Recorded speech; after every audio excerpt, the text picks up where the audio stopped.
মাদিনা।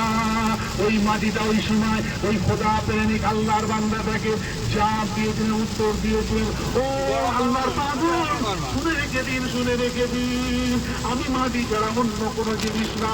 ও আল্লাহর পাগল বান্দা, আমি মাটি ছাড়া, জমিনের খাস্তার মাটি ছাড়া আমি অন্য কোনো জিনিস না।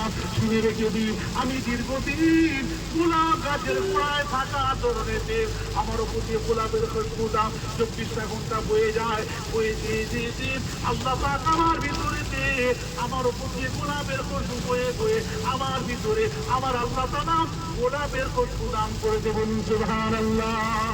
ও আল্লাহর ওলির এলাকার মানুষ, আমরা আল্লাহর ওলি না হতে পারি, আল্লাহর ওলি না হতে পারি, আল্লাহর ওলির ভালোবাসা রেখে আল্লাহর ওলির ওসিলায় কাল কিয়ামতের মহাময়দানে শহীদানদের ওসিলায় কাল কিয়ামতের মহাময়দানে আমরা যদি চলার পথে একটু পূজা করে চলতে পারি, আমার আল্লাহ তাআলা আল্লাহর ওলিদের ওসিলায় আল্লাহর শহীদ বান্দাদের ওসিলায় কাল কিয়ামতের মহাময়দানে আমার আল্লাহ আমাদের নাজাতের ওসিলা আমার আল্লাহ করে দিয়ে দেয়। বলুন সুবহানাল্লাহ। এক মিনিট সময়